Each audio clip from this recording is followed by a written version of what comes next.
What are the common errors committed by Muslims whilst they're celebrating Eid? There are some errors which are committed by many Muslims, some due to lack of knowledge, some due to ignorance. For example, there are many Muslims who think that if they pray in the night during Eid, if they pray the Salah, then the day when hearts die. This is actually a hadith which some people think it is sahih, but it's not so.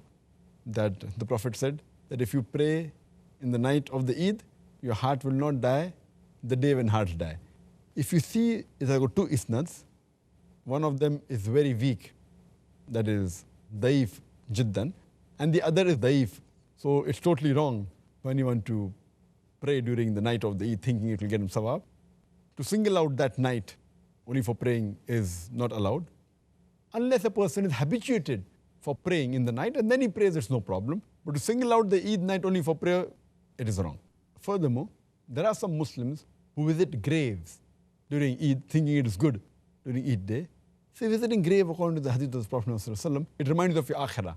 But to single out one particular day and visit the grave during that day is not recommended. There is no hadith which shows us that the Sahaba of Muhammad ﷺ visited the grave during Eid. So to single out during Eid day to visit the grave, it's not there in the Sunnah of the Prophets.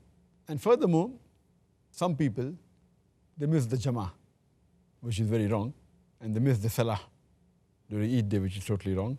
As our Prophet Muhammad ﷺ said, Hadith of Tirmidhi, Book of Faith, Hadith number 2621, where Prophet Muhammad ﷺ said that the covenant between us and you is prayer.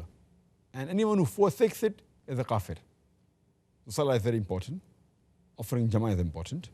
Furthermore, that mistake that people make normally is that there's too much of intermingling of the sexes, men and women. Even when they go for Salah, they don't take care, and we find men and women chatting with each other, they adorn themselves, the women, which is not right. Intermingling should be prevented. And for the places where Eid are offered, in the Eidgah, or if it's in a mosque, then it should be seen to it that there are separate entrances for the men and women. Equal but separate facility, so that this intermingling is avoided. Furthermore, there are some women who adorn themselves, who put perfume, who don't do hijab. Now this should be avoided. When they come in front of a nahmeram, they should be in hijab, they should be properly covered, they should not wear perfume, they should not adorn themselves, they should not attract the opposite sex, the nahmeram. If they do it for the husband alone, it's good, alhamdulillah. If they do it amongst the women only, no problem. But for the nahmeram, it's not allowed. It's mentioned in the hadith of Sunnah Nisai, hadith number 5129, where the beloved Prophet said that any woman who wears perfume and passes so that people may smell her perfume, if she wears the perfume and people smell her perfume, it's as good as she is an adulteress. So these things should be avoided. Further, some of the Muslims, women, Eid day comes, they watch movies, they hear songs, they sing, they dance, they play musical instruments, and all these things are nothing but khutuwatu shaitan. You know, watching un-Islamic movies, listening to un-Islamic songs, etc.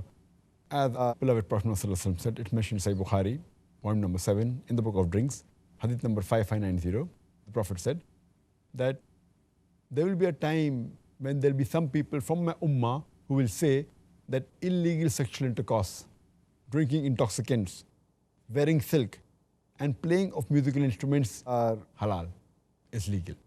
So we have to be careful that we should not be amongst these people. And one more point to be noted is that many of the Muslims, they're happy that Ramadan is over. Oh, now we don't have to fast, as though fasting was a burden. So they're happy because they don't have to fast, Rather, they should be happy that Allah subhanahu wa ta'ala made them complete the month of Ramadan, made them fast. That should be right, because fasting is worship. They should be happy for that they were able to complete, rather than be happy that it was something burden which they finished.